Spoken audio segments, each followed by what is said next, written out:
What if I told you the world's most feared dictator is also living like a billionaire rock star? While millions of North Koreans are barely scraping by on scraps, Kim Jong Un is out here blowing millions on gourmet feasts, rare liquors, and luxury watches like it's pocket change. His main crib, a sprawling 12-square-kilometer palace complex so massive it makes the White House look like a starter home. So how does the leader of a bankrupt, heavily sanctioned country pull this off?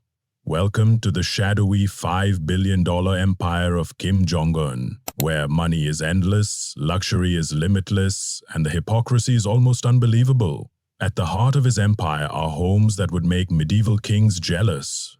We're not talking one or two secret hideouts. Kim has at least 17 palaces scattered around North Korea, and each one is more extravagant than the last. Calling them residences is underselling it. These are fully loaded mega mansions built to flex absolute power. His main spot, the Ryong House in Pyongyang, is basically a city within a city. Built back in the 80s but constantly upgraded, the compound has banquet halls that can seat hundreds, a professional running track, a shooting range, horse stables complete with a racing track, a private playground, and an Olympic-sized swimming pool with its own giant water slide. Oh, and the crown jewel, a 1,000-seat private movie theater where Kim keeps over 20,000 foreign DVDs, Hollywood blockbusters, Godzilla films, you name it. The wild part? Regular North Koreans aren't even allowed to watch foreign media, but Kim sits back and binges everything, from Hollywood to anime, like he's running Netflix himself. But here's where it gets even crazier. Security. Ryong is less of a home and more of a fortress. It's wrapped in electric fences, minefields, and multiple security checkpoints. And beneath it all are secret underground tunnels linking to nearby properties, in case he ever needs a quick escape. There's even a hidden private train station and a nuclear-proof bunker with lead-lined walls, because apparently even millionaire dictators worry about job security. And as paranoid as that sounds, Kim isn't slowing down. In 2022, satellite photos exposed 8 brand-new luxury villas he had built inside a mysterious enclave in Pyongyang. Why? 2 reasons. First, to satisfy his endless appetite for luxury, and second, to make sure no one ever knows exactly where he's sleeping. The more mansions he rotates between, the harder it is for enemies or even his own people to target him. And remember, this is just his real estate flex. His empire stretches way beyond mansions, into yachts, private jets, luxury cars, and an underground money machine powered by smuggling, cybercrime, and black market deals. Kim Jong Un isn't just a dictator. He's built himself into a billionaire ghost, living in untouchable excess while his country pays the price. Tucked away in Gangwon province is Kim's infamous Wan Villa, a beachside palace that blew the mind of one of the only foreigners ever allowed inside, former NBA star Dennis Rodman. When he visited in 2013, Rodman straight up called it a billionaire's playground that could rival the best private resorts in the world. And he wasn't exaggerating. The estate has its own shooting range, horseback riding arena, over-the-top water features, and even luxury cruise ships docked at a private port like it's some kind of dictator-only marina. But the real crown jewel is Kim's personal island nearby. Rodman once compared it to Hawaii or Ibiza. Except, here's the twist. It's not a tourist hotspot. It's a one-man paradise. Picture this: football and basketball courts, multiple pools, a mini water park, party yachts and beaches all to himself. This is where Kim throws exclusive parties, completely isolated not just from the outside world, but more importantly, from the hunger and poverty of his own people. And keeping all of these mega mansions running isn't just expensive, it's mind-blowing. Each palace requires massive staff, constant maintenance, and round-the-clock security.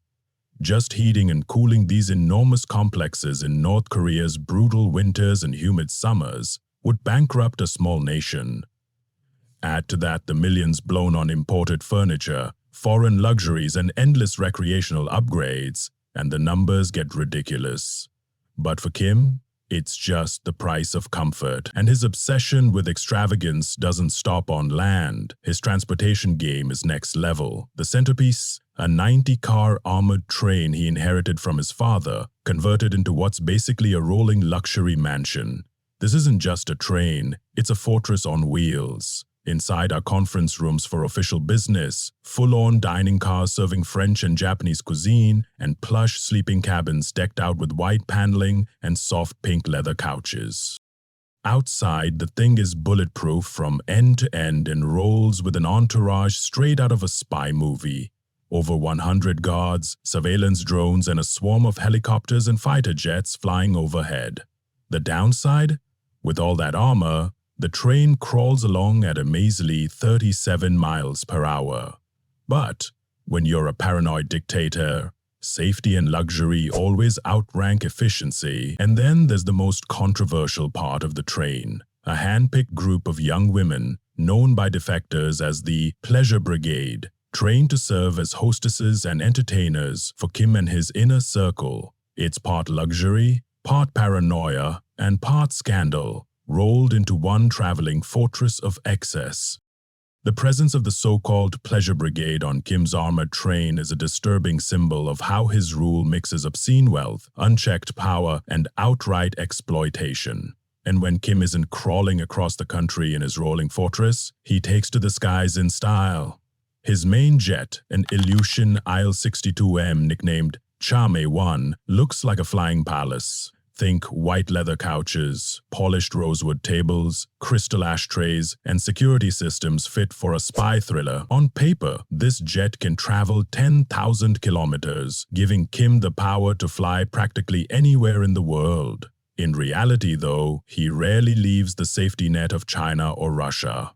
For shorter hops, he's got a Ukrainian-built Antonov 148 decked out with custom interiors and luxury amenities. But here's the kicker. Each of these planes costs around $50 million a year to maintain, and Kim has barely used them. Since taking power in 2011, he's traveled abroad only 9 times. But because convenience and paranoia rule his life, Kim's also built 5 private airstrips near his various palaces, including a 500-meter runway at his one villa. These runways, which cost millions on their own, let him slip in and out without ever setting foot in a public airport. When it comes to luxury on water, though, Kim takes things to a whole new level. His crown jewel is a $78 million Princess 95 luxury yacht. 3 decks, multiple staterooms, dining salons, and entertainment lounges all bobbing in the ocean like his personal floating kingdom. But satellite images reveal that this is just the beginning. Kim commands a fleet of at least 4 massive cruise ships, each measuring between 50 and 80 meters long. The largest of them?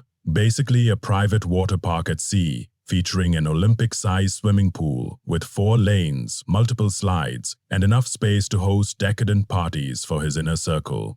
And if that wasn't excessive enough, he also owns a 200-foot multi-story party barge, complete with pools, lounges, and over-the-top luxury spaces, designed to entertain VIP guests in total secrecy. Maintaining this fleet burns through millions in fuel, crews, repairs, and never-ending upgrades. But these yachts and ships aren't just toys.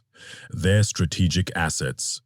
They give Kim secure meeting places far from prying eyes, lavish venues to flaunt his status, and propaganda-ready backdrops that show him as the untouchable ruler of both land and sea. The staggering price tag of Kim's lifestyle is shocking. But even more shocking are the hidden systems that fund it all. The secretive empire of smuggling, cybercrime, and black market deals that bankroll the supreme leader's life of unimaginable excess.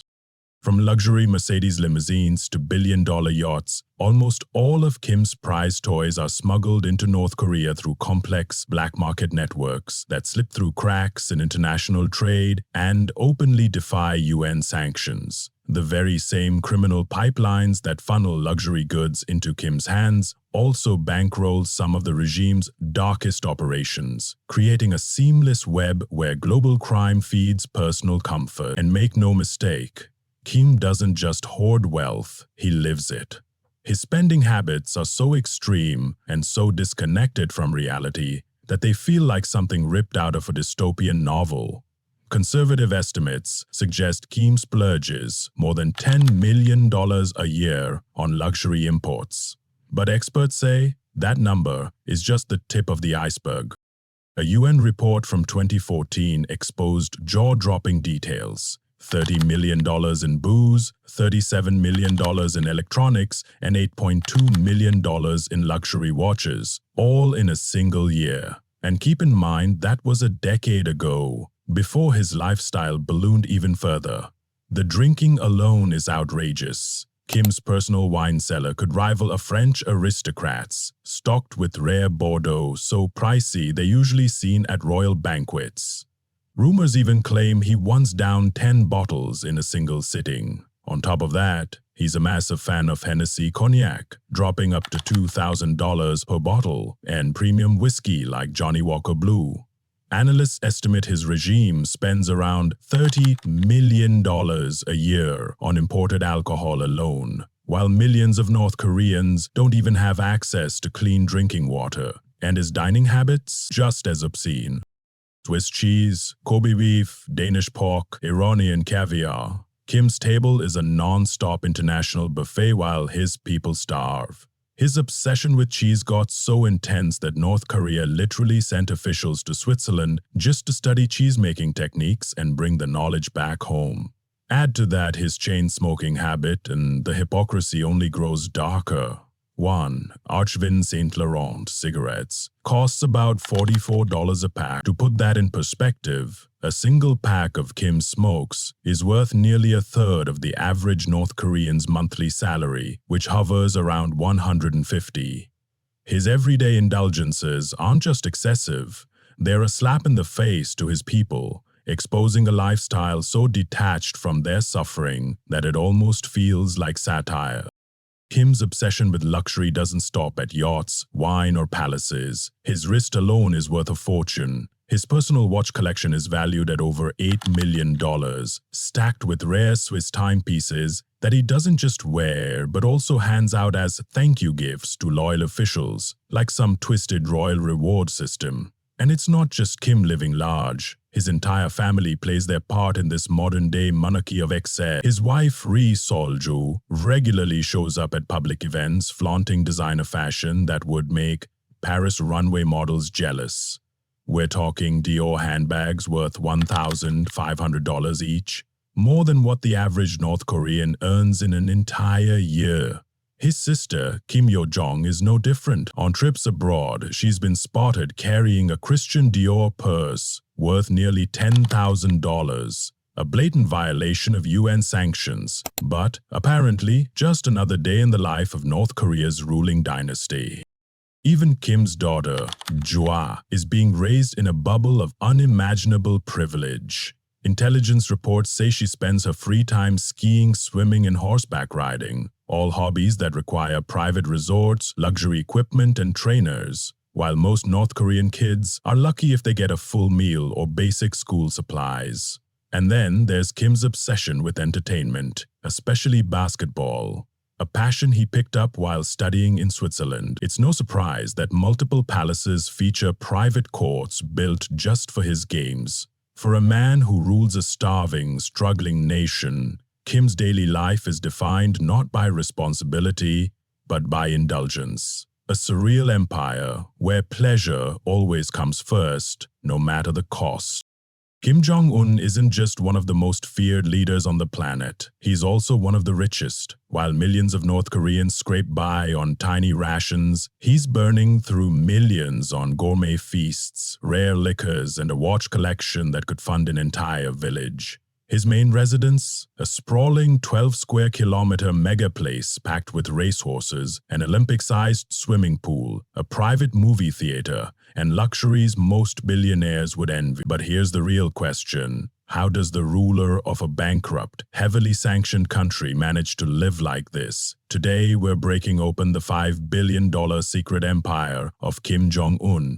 Think of it as a parallel universe, one where money is endless and indulgence has no limits. At the heart of his empire are palaces so extravagant they'd make medieval kings jealous. Kim has at least 17 of these scattered across North Korea, each one bigger, flashier, and more absurd than the last.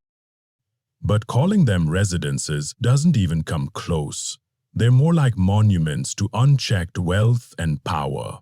His crown jewel, the Ryong residence in Pyongyang, is basically its own city, covering a mind-blowing 12 square kilometers. It makes the White House look like a suburban starter home.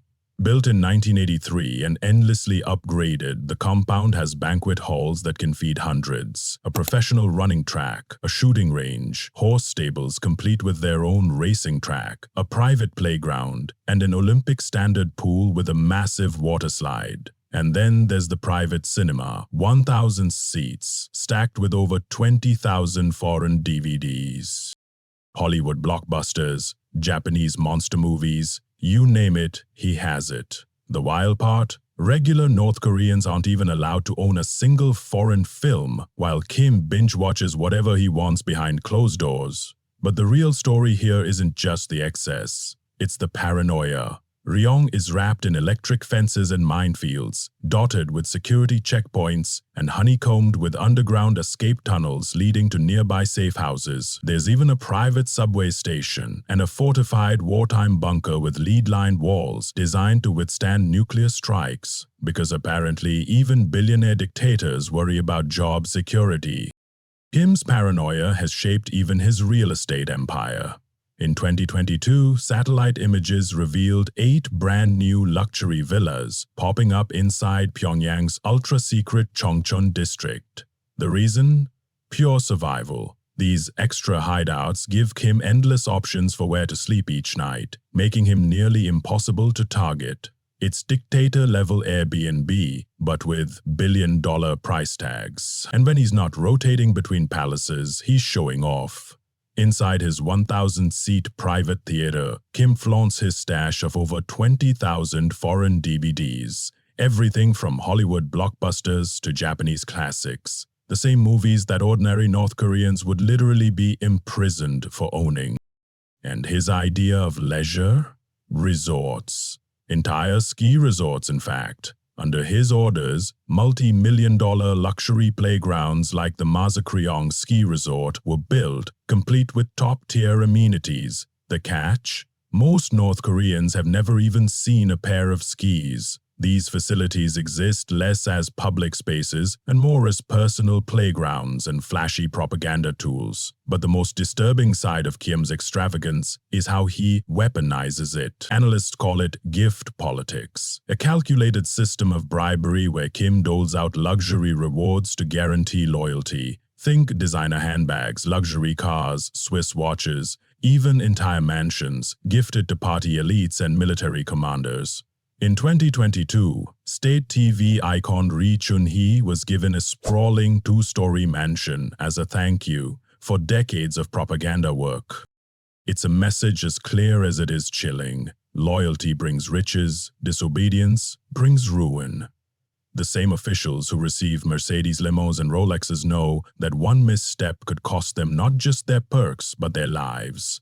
It's corruption dialed up to a science, a regime held together not by ideology, but by stolen luxury, and the numbers behind it are staggering. In just the first 8 months of 2024, North Korea's luxury imports ballooned to nearly $52 million, $15 million on watches, $14 million on cosmetics, all while the country's economy collapses and its citizens face hunger and poverty. That's the real price of Kim's lifestyle. Unimaginable wealth built on unimaginable suffering. While Kim blows millions on imported luxuries and indulgent treats, the reality inside North Korea is devastating. 60% of the population lives below the poverty line, and around 70% suffer from chronic malnutrition. To put it in perspective, the money Kim spends on a single bottle of cognac could feed a family for months. But instead of addressing the crisis, he doubles down on excess. Even his rare trips abroad are a parade of wealth. Kim travels with an entourage that includes his bulletproof Mercedes limousines, each worth over $1 million, that are either airlifted to his destination or shipped aboard his armored train. Smuggled in violation of UN sanctions, these luxury cars become his rolling trophies at diplomatic events, symbols of power built on hypocrisy. His obsession with comfort extends to his body as well. Reports claim he employs entire teams of personal chefs, trainers, and foreign doctors to manage his health. Intelligence agencies monitor his weight swings and illnesses, which are treated with world-class care. While back home, North Korea's healthcare system is collapsing. Even his hobbies highlight the gap between him and his starving nation. Between 2010 and 2019, Kim imported 138 purebred horses worth over $500,000. These thoroughbreds aren't feeding families. They're props for propaganda photos showing Kim as a strong, heroic leader. And then there's his tech. Despite North Korea's bans and UN sanctions, Kim and his family openly use Apple laptops, iPhones, and other high-end Western gadgets. Luxury so far beyond what ordinary citizens could ever dream of that it feels like mockery. Perhaps the most telling detail, though, is how his spending has evolved since taking power. Under his father, the regime spent about $300 million a year on luxury goods. Since 2011, Kim has more than doubled that to over $600 million annually. Instead of tightening his belt as sanctions choke the economy, he's splurging even more, as if flaunting his wealth is his way of resisting international pressure. And that's the heart of the tragedy. Every yacht, every imported horse, every designer handbag represents resources stolen from his people. Food that could have filled empty stomachs, medicine that could have saved lives, schools that could have lifted children out of poverty. Instead, it's all funneled into one man's obscene fantasy of luxury. Kim Jong Un's rise from privileged heir to billionaire dictator isn't just a story of corruption. It may be the most extreme example of inequality in human history. A nation starving while its leader lives like a god king. While millions of North Koreans scrape by on less than $1,300 a year, their leader wakes up every morning to a lifestyle so excessive it would make ancient kings jealous. Kim Jong Un's personal fortune, estimated at over $5 billion, isn't just about money.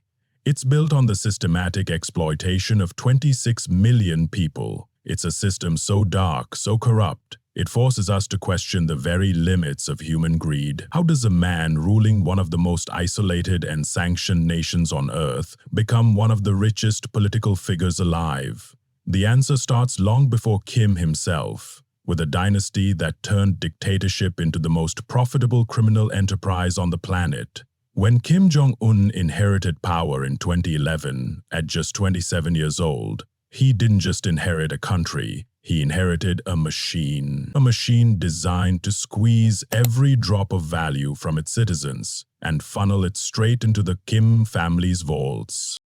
Unlike world leaders who build wealth through business, investments, or legitimate ventures, Kim's fortune comes directly from the suffering of his people. Every state-run factory, every forced labor camp, every ounce of gold and ton of coal extracted under brutal conditions flows directly into his pockets. But the empire doesn't end in Pyongyang. Kim's money is scattered across the globe, hidden in over 200 secret bank accounts stretching from Switzerland and Austria to Singapore, Russia, and even Luxembourg.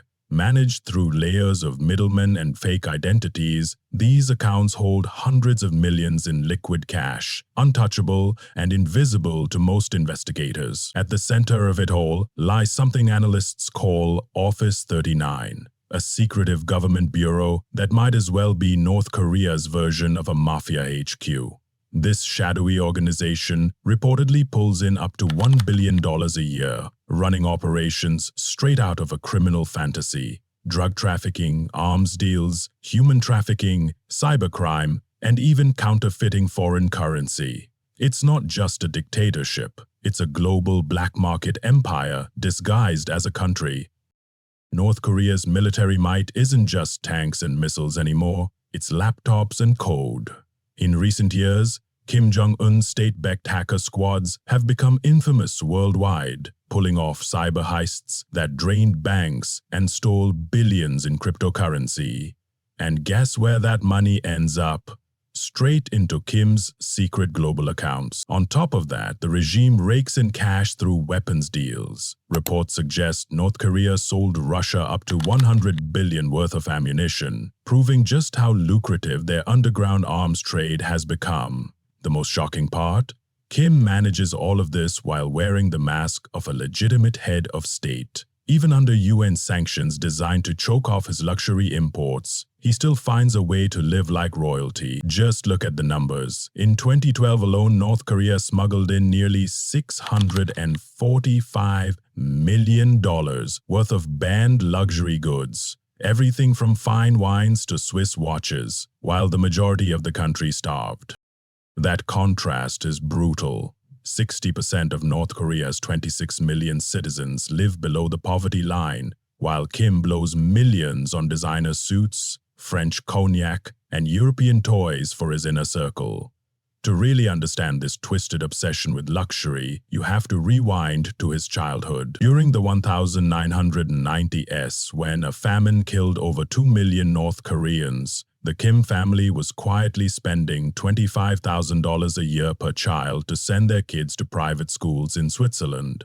That's where young Kim, studying under a fake name, first tasted the good life. Classmates remember a chubby, basketball-obsessed teenager who loved gadgets and designer clothes way more than books. What they didn't know was that this kid with a passion for sneakers and video games would grow up to be one of the most feared dictators in modern history, with an appetite for wealth that could never be satisfied. But being born rich wasn't enough. To go from pampered heir to supreme leader, Kim had to do what dictators do best: eliminate every threat.